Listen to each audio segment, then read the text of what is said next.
Quem será que vai participar com a gente hoje aqui? Mariana Sá, Maura Brandão e João. Pode vir aqui pra frente, pessoal. Uma salva de palmas para eles. A todos que vocês montem suas perguntas, escutem, tirem suas dúvidas e vocês possam entender um pouco melhor sobre esses conceitos de evolução. Vamos começar com a primeira pergunta. A evolução de Darwin é comprovada através da ciência? Isso é fato ou mito? Quem responde essa para nós? Desculpa, é que a gente estava tirando o 0 e 1 aqui. Então, gente, boa tarde. Comprovada ela não é. Se fosse, não era teoria, era lei. Simples assim. Porque é aquela questão que eu já tinha falado na minha palestra, né? Você vai na rua, está a rua molhada. Você tem um fato. O fato é todos os indivíduos... Nós estarmos aqui é um fato. Agora, o que levou a gente a chegar aqui? Aí teve gente que veio de carro, teve gente que veio de avião, teve gente que veio de trem, teve gente que veio de ônibus. Cada um tem uma teoria da forma como veio para cá. Então, se todos seguissem a mesma regra e se fosse tudo igual, a gente não teria mais a teoria da evolução, nós teríamos a lei. Inclusive, já teve até uma vez que num blog eu vi que o pessoal disse assim, eles não aceitam a teoria da evolução como lei por causa da igreja. Eu disse, agora ficou ruim, né? Que tem a ver? Pois é, eu digo agora, porque os pastores, os padres, todo mundo chega lá e diz, é o seguinte, não pode não, aí Tassus impediu a ciência por conta disso. Não dá, né? Eu vi numa videoaula do YouTube, teve uma época atrás que eu estava assistindo, de um professor de biologia super famoso, ele chamando de lei da evolução. Eu dei risada, né? Nossa. Muita presunção. Mas não tem verdade, não tem comprovação em ciência. Tanto é que o Richard Dawkins e outros ateus radicais, eles tentam o tempo todo estar associando a teoria da evolução com a teoria heliocêntrica. Que você tem uma quantidade gigante de provas, você não tem nada que refute a teoria heliocêntrica, o que é exatamente o contrário do que acontece com a teoria da evolução. Você tem um monte de mitos, eu, inclusive, trato todos esses exemplos que os evolucionistas trazem da suposta evolução como mitos no livro, e eles têm, inclusive, dificuldade de abrir mão do mito, né? Por exemplo, coisas que já foram refutadas pela ciência. Você tem um mito famoso, o mito da embriogênese, que foi de um cara chamado Haeckel, né? No século XIX, esse Haeckel reconheceu que os desenhos dele, ele fez desenhos de tartaruga, de aves, de ser humano, e disse que, embrionariamente, eles eram muito parecidos. E ele foi condenado pela fraude, ainda em vida, ele reconheceu que tinha fraudado os desenhos, e esses desenhos aparecem em livro de biologia até hoje. Mesma coisa que a sopa primordial. A mesma coisa. Primordial. A sopa primordial, como o professor Marcos diz direto, é uma sopa ácida, escaldante, venenosa, que deu origem a gente. Como é que pode? Não pode, não era para estar. Aí, se tiver a presença de um determinado gás, você não tem a presença de determinadas partículas. Bom, e ainda teria a questão da quiralidade, tem uma pancada de coisas, né, que eles teriam que dar de condição, mas isso está no livro. Não dá. A sopa primordial está lá até hoje, para ver se surge alguma coisa. A sopa primordial não está exatamente no livro de Darwin, mas ele fala sobre ela numa carta a um amigo biólogo, né? E, por exemplo, um outro mito também, que é o mito das mariposas de Darwin, né? As mariposas de Darwin é que elas seriam clarinhas, aí teve a Revolução Industrial, escureceu o tronco das árvores, e aí as mariposas começaram a ficar escuras. Aí seria uma prova indubitável da evolução. Provaram que primeiro elas não ficam, né? Provaram primeiro que elas não ficam em árvore. Você não acha uma mariposa pousada num tronco de uma árvore. As fotos que tem, os próprios fotógrafos dizem que eles colocaram lá. Eles pegaram e prenderam a mariposa lá, porque não acha. Mariposa não fica em tronco de árvore. E quando eles mediram a taxa das mariposas escuras e das mariposas claras, essa queda e esse aumento não teve nada a ver com a Revolução Industrial, não tem nada a ver com escurecer casca de árvore. E isso já foi provado, tem uns 50 anos que isso foi provado errado. E se vocês abrirem um livro de biologia hoje, ele vai estar lá. Eu não vou mentir que eu uso às vezes na minha palestra para explicar, porque todo mundo já viu. E ainda tem mais, gente. Outra coisa, essas imagens e essas situações que são postas hoje como, né, irrefutáveis, são seleção natural. Uma coisa é eu dizer que as espécies têm limites. Bom, tudo tem limite, inclusive as espécies. Então, uma coisa é eu dizer que tem limite, e outra coisa é que eu dizer que uma peneira tem poder criativo. Quer dizer que uma bactéria que sobrevive a um antibiótico, ela é fruto da evolução. Não, ela é fruto de uma seleção, sim. Deixou de ser bactéria? Não deixa. Se ela não deixa de ser uma coisa para ser outra, ela não está variando tanto. Ela varia dentro de um determinado espectro, mas informações novas não são adicionadas. Então, aí já quebra, já. Inclusive, eu chamo isso de mitos zumbis, que é um mito que já foi morto, mas continua vivo para lá e para cá, e as pessoas utilizando. Inclusive, tem biólogos que utilizam esses mitos sabendo que está errado. Eles dizem que tem o poder didático. Que é didático, É didático. Você está ensinando uma coisa que você sabe que está errada, e, ao mesmo tempo, você diz, olha, ela está errada, mas é didático para ensinar o que eu quero dizer. Ó, um dos argumentos que a gente vê muito o pessoal falando, pelo menos nas escolas, a gente percebe demais, universidades, o registro fóssil. É como se fosse O suprassumo. Comprovação assim, da evolução. No Senhor dos Anéis é o anel. Então, assim, é a coisa mágica da evolução. Afinal, o registro fóssil, ele realmente é evidência da evolução? Tem registro fóssil que demonstra que o homem evoluiu? A Mariana deu uma palestra hoje falando sobre a explosão cambriana, né? E é uma lacuna gigante no registro fóssil. Eu acho que um grande problema do registro fóssil é a falta das formas transicionais. Eu acho outra coisa que agrava. Vou lhe interromper, só para dar um adendo. Você sabe a dificuldade de fazer um fóssil? Ah, é verdade. São situações bem específicas. Vocês já pararam para pensar o que é um fóssil? Hã? Sem falar no problema dos hominídeos. Não, eu não vou nem entrar nessa seara, porque aí já é outro nível de problema. Eu quero o mais básico. Como é que eu faço um fóssil? Eu vou para casa e vou fazer um fóssil. Você faz? Ah, porque precisa de milhões de anos para fazer? Não. Na verdade, você tem condições específicas de não ter bactérias. Aí tem um ambiente estéril, já não tem aqui. Como é que eu tenho um ambiente estéril? Porque não é degradado, né? O corpo fica preservado, a impressão. Os tecidos moles. E fica como? Um embrião. Os hominídeos que eles falaram é uma coisa interessante, porque eu queria colocar isso também na minha dissertação, só que aí ela já estava com 250 páginas, o professor já estava endoidando. Mas os hominídeos, ele é uma coisa muito interessante. Assim, você pega um bocado de crânio diferente, eu duvido que alguém tenha aqui um crânio igual ao outro. Aí você pega um crânio que foi achado aqui, aí diz, olha, esse crânio aqui comia assim, se alimentava assim, tinha tal técnica, tal não sei o quê. Às vezes um dente, né? Acharam um dente, aí passaram anos, fizeram o desenho do bichinho lá, fizeram o desenho da esposa do cara do dente, né? Eles em volta da fogueira, disseram como é que eles se alimentavam, como é que vivia, como é que não sei o quê, o que é que eles gostavam, o que é que não gostavam. Aí, depois de 40 anos, fizeram um teste biológico, olha, era um dente de um porco. Aí, isso sem contar as fraudes, né? As fraudes cranianas, que foram juntando mandíbula de macaco com crânio. E os crânios de Dmanisi? Os caras encontraram 3 fósseis transicionais juntos. Da mesma família. Gente, dá uma olhadinha nas cabecinhas. As cabeças são iguais. Tem uns maiores, outros menorzinhos. Inclusive, tem artigos hoje criticando essa coisa de qualquer crânio que você acha, você dizer que é uma parte da evolução. Porque se você acha um crânio de alguém, não tem valor nenhum, está cheio de crânio por aí.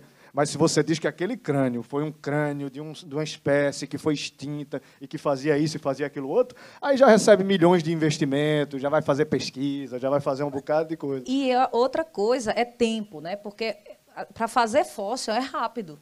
Tem que ser rápido. Tem que ser um soterramento rápido e estéril, acondicionado. Se você for olhar, e o pior, né, é que eles dizem, não, mas esses fósseis foram formados em milhões e milhões de anos. E, recentemente, inclusive, se você procurar aí no Google acadêmico, por exemplo, você pode botar soft tissues in dinosaurs, por exemplo, em T-Rex, tem tecido mole. Eles abriram um fêmur, estavam lá coletando num sítio arqueológico. Mary Schweitzer. Isso. E aí, o que foi que aconteceu? Era muito pesado para o helicóptero tirar o fêmur, era pesado, eles racharam o bicho no meio. Quando acharam, tinha, desculpa o termo, é nordestino, o tutano do osso. Certo? O tutano cheirava podre. Então, se fosse muito tempo, proteína... Eu não sou química, mas eu creio que proteína não dura milhões e milhões de anos nesse tipo. Eles acharam colágeno. Eu não tenho colágeno. E o osso do tiranossauro tem. Hemoglobina. Hemoglobina. Então, assim, são coisas que... E esse exemplo dos hominídeos, né, de crânios diferentes que eles vão achando, por exemplo, eu vi até uma palestra do professor Adalto uma vez, ele comparando o crânio de uma pessoa com microcefalia e o Homo... Qual era mesmo o primeiro? Homo habilis. É o Homo habilis, né? Não é isso? É igualzinho. É igualzinho o crânio de uma pessoa com microcefalia. O Marco chama de a Mona Lisa. E o Homo habilis, ele é igualzinho.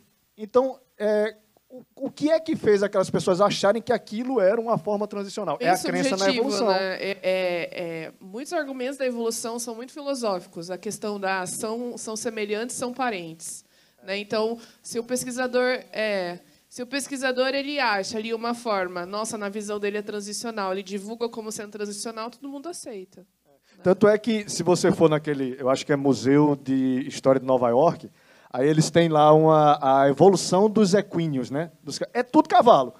É jumento, Dizem que cavalo maior, essa linhagem está pônei. comprovada. Acharam todos os fósseis. Pois é. Né, das baleias. Só não acharam de onde é que veio o primeiro. A da transição é que eles não acharam. Aí a baleia já foi também terrestre, voltou para a água, e agora já não é mais, aí já não saiu da água. Aquele peixe também, como é o peixe famoso também, que tem umas patinhas durinhas que saía andando. O Selacanthus, né? Aí acharam o bicho vivinho lá, do mesmo jeito que era. Mas então, assim, quer dizer então que nenhum desses caras aqui, porque essa aqui é a imagem mais famosa da evolução. Quem vê um livro de evolução, qualquer coisa, a primeira coisa que aparece é essa escadinha aqui, né? Então, nenhum desses aqui foram achados? Foi, um bocado de macaco. Macaco e uns 2 seres humanos ali no final. Na verdade, existem muitos gaps em várias, não só dos hominídeos, mas eu falei do cambriano aqui. Então, já é uma pancada de... Surgiram os animais. Não surgiu um animal, surgiram os animais.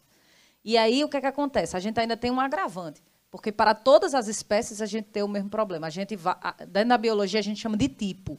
Então, eu vou coletar, eu acho o tipo. Eu digo, e eu determino que aquele é o tipo, não é vocês, não. Não é a comunidade, não. Sou eu. Eu digo, essa aqui é a espécie tipo. Todo mundo que achar uma espécie igual à minha...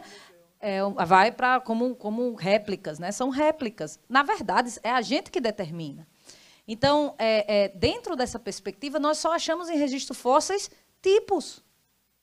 Porque, se tiver qualquer problema, não sobrevive por uma questão de lógica. Então, é impossível a gente achar. Aí, mesmo quando acha, aí a gente já sabe que deu problema. É aquela espécie, mas ela estava, sei lá, sem um membro, estava algum tipo de defeito que ela teve. Então, a paleontologia hoje, ela diz, por isso que surge a macroevolução.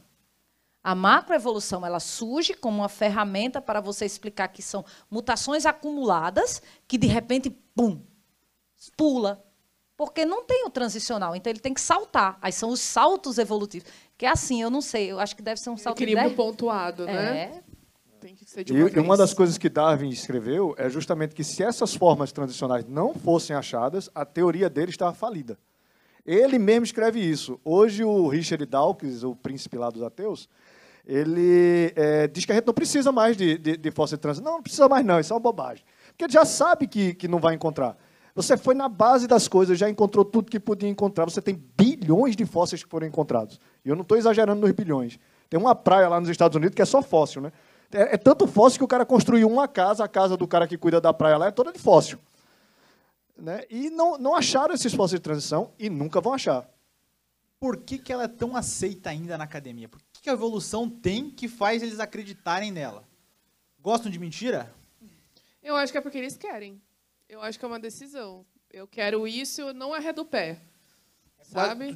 Tu diria que pode ser quase que uma ideologia, um pensamento filosófico? Sem dúvidas, é religião, né? Eu tenho uma professora que eu conheço, que a gente conversa muito. Ela é evolucionista, eu do design. A gente conversa tranquilo, sem as agressões normais que a gente sofre quando fala sobre isso. Mas ela diz, olha, o que você diz faz sentido. E eu, às vezes, não gosto de conversar com você. Ela disse para mim uma vez que fica aquele negócio na minha cabeça. E é porque eu acho e escolhi achar que é tudo baboseira. Aí eu digo, tudo bem. Então, a partir deste ponto, é o seu limite aqui. Ó. Aí você não... Para a amizade continuar, não ultrapassa, né? Mas... É a única solução para quem não crê em um criador ou um designer, enfim. Ou você é naturalista, ou o que vai ser? Se você tirar a evolução, acabou, né? Você não tem mais nada em acreditar. Tem que acreditar no Criador. Porque é a visão naturalista e materialista é a gente tentar resolver tudo e explicar tudo com origem natural. O problema é que pelo menos até o momento, tudo o que nós vimos e foi apresentado nesse congresso são causas não naturais. Aí o problema é que, como o professor Marcos falou, as implicações são complicadas, porque se não é natural, tem que estar fora da natureza. Se não tem tempo, é fora do tempo. Então, é uma coisa extremamente abstrata, extra, qualquer coisa conhecida. Não pode ser testado também. Por isso que são teorias, não são leis, entende? E você sabe que eu acho que os seres humanos eles devem ter evoluído do papagaio. Porque a grande maioria das pessoas não raciocina realmente sobre a informação. Eles simplesmente repetem a informação. Né? Porque se você... então, como a gente nasce com alguém dizendo que a evolução aconteceu desse jeito, que isso aconteceu, e aí a gente vai para a escola e aquilo aconteceu, e aconteceu novamente, e você vai crescendo com aquilo ali. Eu, quando descobri que a evolução não aconteceu, eu fiquei com raiva de mim mesmo durante uma semana. Porque eu não tinha pensado nisso antes. Para mim foi descobrir que baleia não era, que orca não era baleia, era golfinho. Aí foi triste para mim, não vou mentir. Eu estou descobrindo isso agora, estou chocado. Bom, eu quero deixar um espaço aberto para você poder perguntar. Vocês têm alguma dúvida? Olha lá, pastor Eldo, chega aí, pastor. Pode vir aqui na frente mesmo fazer a pergunta.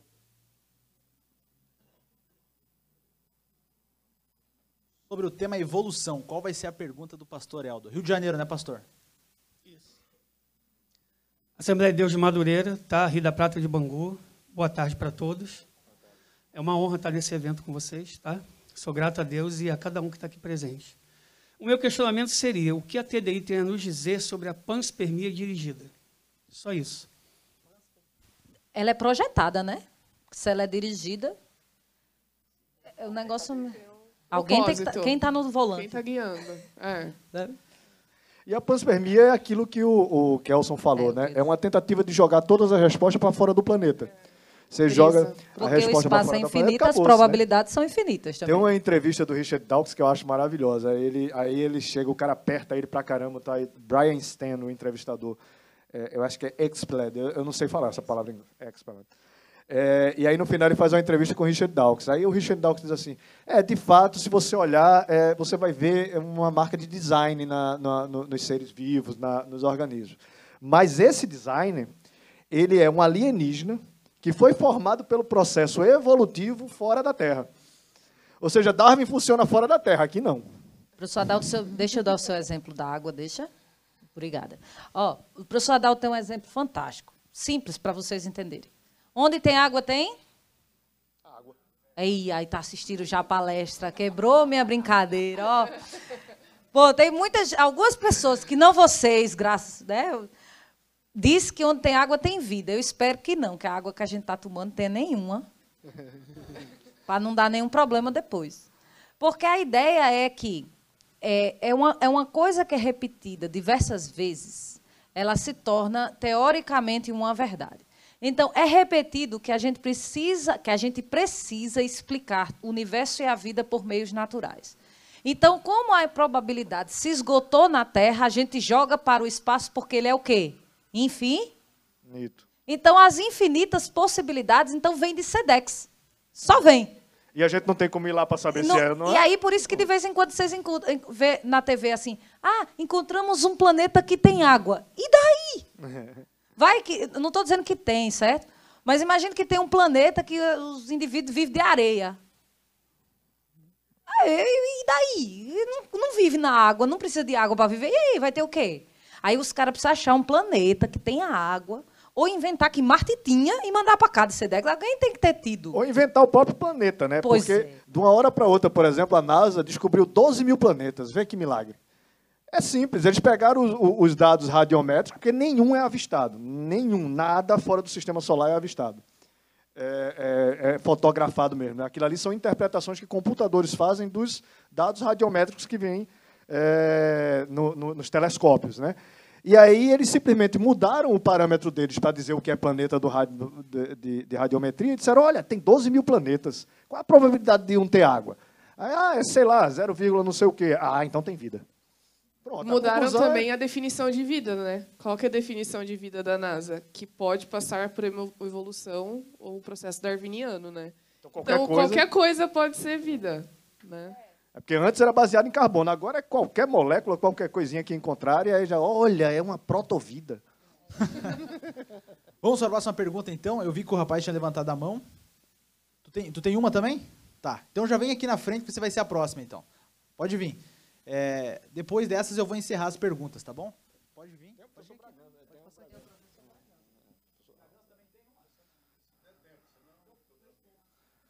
Boa tarde, gente. Tudo bem? Vamos tentar responder rápido. Vamos lá. Eu sou Marcos e eu tenho uma perguntinha. E em cima da pergunta que ele fez sobre a questão das universidades ainda ensinarem uma teoria que, claramente, ela tem muitos pontos falhos, para não dizer, de fato, que ela é uma aberração. Vou dizer assim, para mim ela é uma aberração.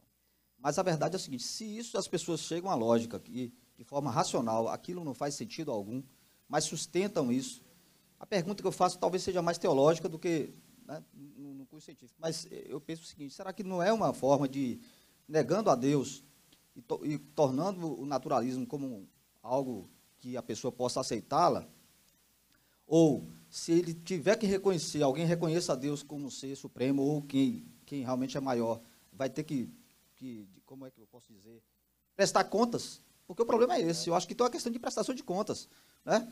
Me permita aqui, Adão e Eva, eles fugiram do momento, do encontro com Deus naquela hora. Eu acho que o grande problema está aí. É porque se em algum momento eu encontrar com Deus, eu vou ter que conversar com aquele que fez. Então, eu acho que defender isso com unhas e dentes é uma forma também de fuga. Será que não seria isso? Grato pela pergunta de ontem e de hoje. Obrigado, tá? Eu acabei esquecendo a de ontem. No último capítulo do meu livro, por exemplo, eu faço a pergunta, né, por que acreditar no ateísmo? Por que a pessoa tem a fé no ateísmo? E o que eu trago é alguns relatos, inclusive do Richard Dawkins, eu não sei se vocês sabem, o Richard Dawkins sofreu uma leve pedofilia. Isso é o termo que ele descreve, leve pedofilia, mas que disse que tudo bem, que aquilo ali não mexeu com ele. Aí eu trago, por exemplo, um depoimento de uma feminista que ela diz literalmente que se tornou ateia. Por quê? Por causa do feminismo. Né? Então, geralmente, a pessoa escolhe pelo ateísmo, escolhe acreditar na evolução, não tem nada a ver com a ciência. É uma questão pessoal mesmo, como o amigo falou. Eu acho que ainda tem outro porém. É que a ciência excluiu o que está fora da natureza. Então, como a ciência escolheu, isso é uma coisa de homens, isso não tem nada a ver com os fatos. Foi escolhido que nós não podemos explicar nada ou qualquer coisa que não seja de forma naturalista. Então, quando você estabelece isso, aí os fatos, aí começam os artigos, que foi como o professor Kelson apresentou. A gente tem um gap aqui, então veio do espaço. A gente vai encaixando coisas que são... Por isso que é uma teoria, são hipóteses. Lembra da história da rua, que a rua está molhada e pode ser chuva ou poderia ter sido carro-pipa? Alguém estava lá para ver? Então, dentro disso, para mim, surgem as fábulas.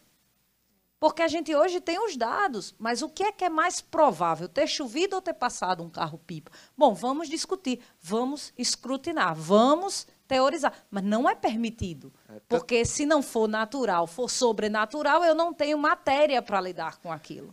Tanto que o naturalismo... Porque, na verdade, assim, a gente tem matéria para dizer que a matéria não cria matéria. E só uma coisa, isso não é de hoje. Isso é desde a Grécia Antiga. Isso é mais velho, como diz minha mãe, é mais velho que a Serra de Teixeira, que é a serra antiga que tem lá.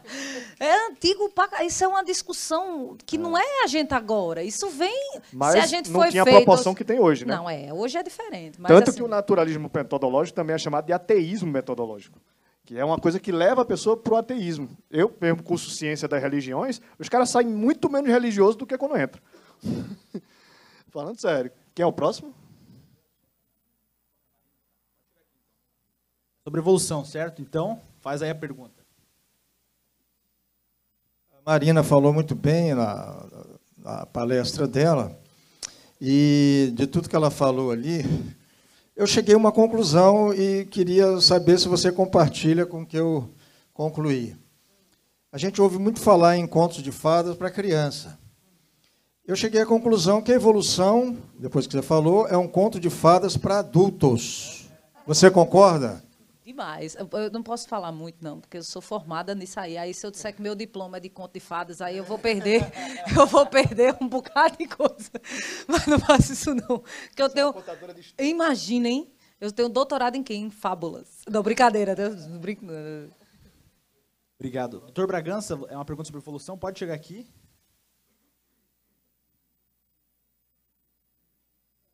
Uma consideração para ouvir a opinião dos acadêmico, sobretudo. Particularmente, eu fico muito confortável com hipótese e com teoria. Eu acho que já está de bom tamanho para um ser humano. Porque se eu, enquanto um humano limitado, tiver que validar o transcendente, tiver que validar... E aqui não tem nada de religião pelo meio, se quiser chamar de Jeová, ou de Deus, ou de Deus, ou de God, fica à vontade. O fato é o seguinte, se eu, enquanto humano e cientista, um mero cientista, um pesquisador de qualquer, né? Vamos usar outra palavra. Mas, assim, por mais que você seja cientista, que seja o rei da cocada preta, se o transcendente precisar da sua validação para isso virar uma lei, é o limitado querer validar, querer chancelar o ilimitado. Então, prefiro ficar na hipótese, prefiro ficar na teoria, né? Para quem acredita que um dia nós vamos ter uma explicação melhor, amém. Para quem não acredita, tá bom, vai para outro lugar e estamos à vontade. A gente não faz leis, né? A gente descobre leis. Então, elas já estão lá. Agora, leis não se fazem por acaso, né? Leis, elas têm alguém que tem que determinar, tem alguma coisa que tem que determinar, né? Então, você pode até descobrir as leis, mas você não vai fazer as leis nunca. E eu vou dizer mais. Existe algo que o professor Adalto falou uma vez, isso ficou gravado na minha memória. E vai ficar para o resto da minha vida. Porque ele disse assim, quando se testava na física o modelo heliocêntrico, era heliocêntrico? Era geocêntrico. Geocêntrico, dava os cálculos tudo errado. Quando botou o Sol no centro, deu tudo certo. Então, possivelmente, a biologia hoje é a ciência que menos tem leis. A física tem muita lei, a química tem muita lei. Qual é a lei que a gente tem? A lei de Mendel. Da biogênese? A lei da biogênese e a lei de Mendel. Você vai analisar, a gente só tem basicamente... que corroboram com o design inteligente, inclusive. Então, as leis biológicas hoje, elas puxam mais para o design, como foi visto na sua palestra, na questão da informação. Então, puxa mais para cá do que para lá. Então, possivelmente, eu já disse isso num debate, eu digo, gente, talvez a gente tenha que reformular, dar um passinho para trás e rever o modelo. Rever o modelo para ver se o que a gente está fazendo está certo. Talvez esteja errado. E qual é o problema de estar errado? Georges Lemaitre, que foi o formulador da teoria do Big Bang, ele contrariou, né, o que se pensava. Einstein, por exemplo, imaginava que o universo sempre tivesse existido. E aí veio Georges Lemaitre, pegou os próprios cálculos de Einstein e mostrou que o universo, na verdade, estava em expansão. E, quando ele formulou a teoria dele, o artigo, ele fez a mesma coisa que Mendel. Em nenhum momento ele fala de criador, de criação, de design, nada disso. Ele só mostra o que ele pode demonstrar. E aí, em determinado momento, perguntaram para ele do criador. Ele disse, olha, o criador nunca esteve em debate. A gente nunca vai pegar Deus e colocar num laboratório, num cadinho e ficar analisando ele. Ele nunca esteve em debate. O que está em debate é a criação. A criação é que está ao alcance da gente e que a gente pode examinar e ver se é possível ela ter surgido por acaso ou por mera tentativa de acerto e erro, ou se o que nos mostra, os nossos cálculos, as nossas análises mostram que, na verdade, aquilo necessariamente precisou ser criado. E as respostas são sempre as mesmas, necessariamente precisou ser criado. Tanto que, se você for pegar as leis das ciências, as maiores descobertas das ciências, nenhuma delas é de ateu. Todas elas são de pessoas, inclusive muitas delas são de pessoas apologetas, que defendiam a sua fé com racionalidade. Né? Então, a própria ciência é toda formada em cima de designers, de pessoas, de teóricos que acreditavam no design. Até porque, no momento, o mesmo Lemaitre, ele tem uma frase que diz assim, que a diferença de um cientista cristão, no caso um designer, para um cientista que não é um ateu, é de que o cristão sabe que aquele enigma tem resposta, porque é racional. Enquanto o ateu ele vai buscar a irracionalidade daquilo ali. Bom, de forma bem rápida, eu tenho uma última pergunta, eu vou deixar ela falar, porque ela está desde ontem me pedindo. Você pode fazer essa pergunta. Olha, você me sugeriu a mesa redonda, mas tudo bem, porque não seria exatamente o assunto que foi falado por vocês, mas é de modo geral. Eu sou Miriam Silveira, daqui do Rio de Janeiro, na realidade sou baiana, mas estou aqui há 25 anos, então já me considero um pouquinho carioca. esse debate assim não é da, eu sou totalmente leiga no assunto, né? Não é a minha área é música, então isso aí mas é assim admirável, quero levar para minha cidade e tal. Mas eu vou direto, a questão é o seguinte, ontem foi falado por alguém, até levantou essa questão no sentido de que nós estamos nos organizando, e nisso aí eu já me coloco, e a gente precisa de alguns pontos para serem vistos, e um dos pontos que não foi, talvez não faça parte, mas é a questão da assessoria jurídica para o aspecto da utilização desses termos, porque a gente, para qualquer coisa que vai falar hoje na internet, né, se torna público, então a gente vem com uma gama de inimigos, de assessores contrários, jurídicos, colocando processo isso.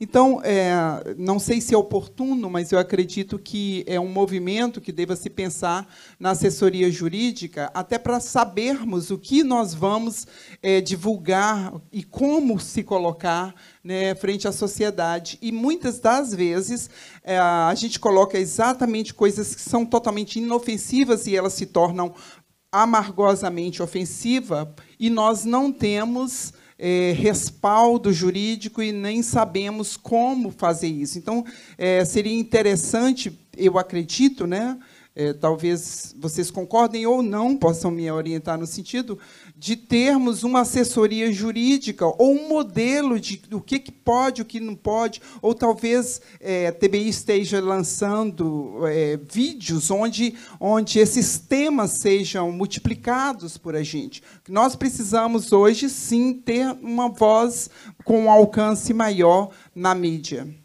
Só um detalhe a respeito disso. Eu tenho muito medo de levar isso para o campo jurídico. Qualquer debate científico eu tenho muito medo de levar para o campo jurídico, para não acontecer o que aconteceu nos Estados Unidos, que aí vem um juiz e decide o que é ciência e o que não é. Sabe? E é uma forma de controle de discurso isso. É uma forma de impedir a palavra das pessoas. A ciência ela não pode ser decidida num tribunal.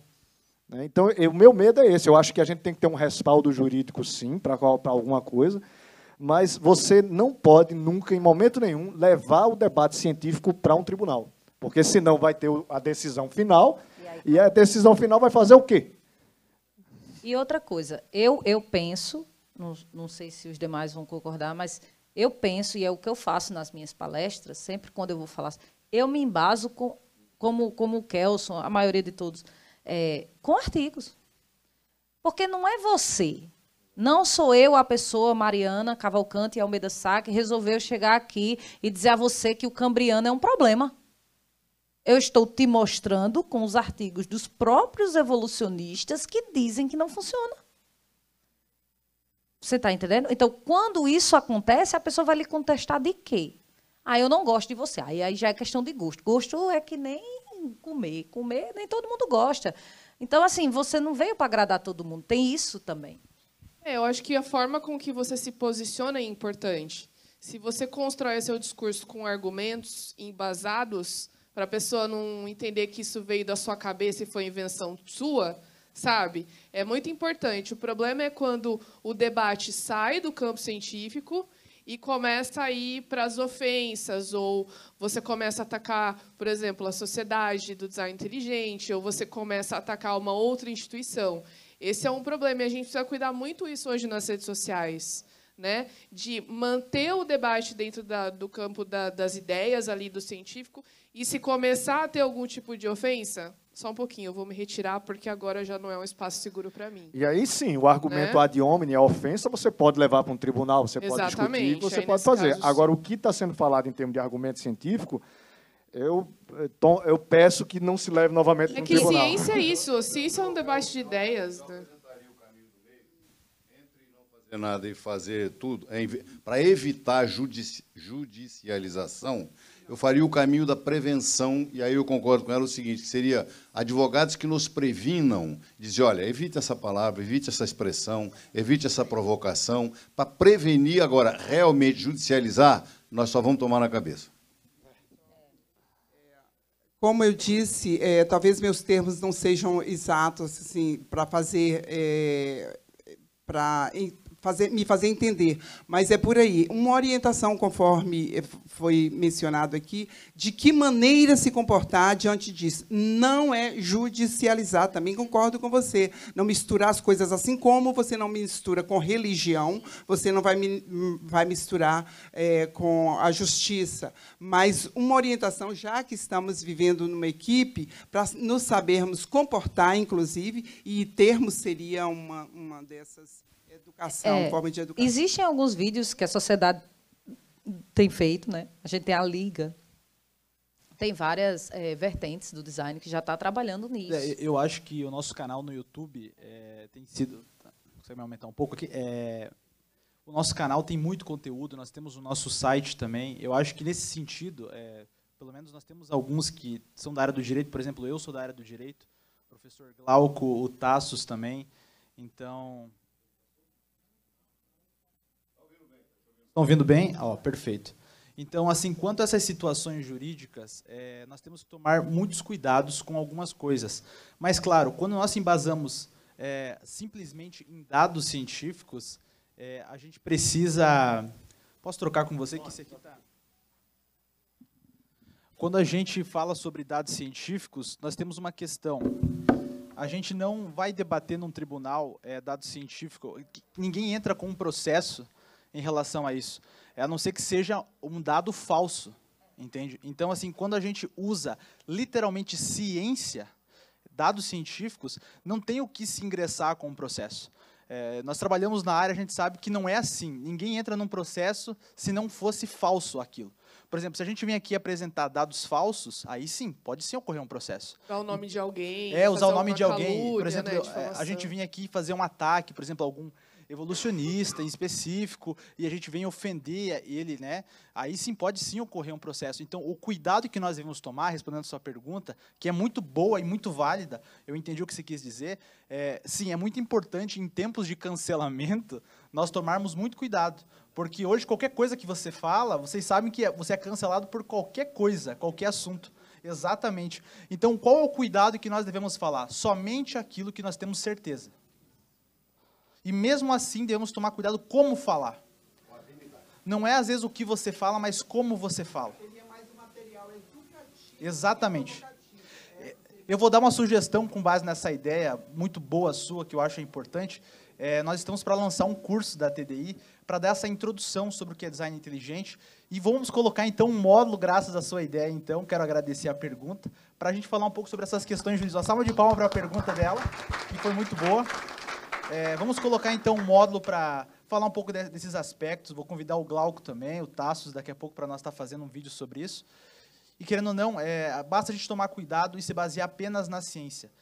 E, dessa forma, a gente não vai ter implicação e ser honesto cientificamente, que isso é o principal. A gente não precisa inventar dado científico, apenas usar aquilo que nós temos. Então, eu quero agradecer. E esse foi o painel Mitos da Evolução. Uma salva de palmas para os nossos convidados.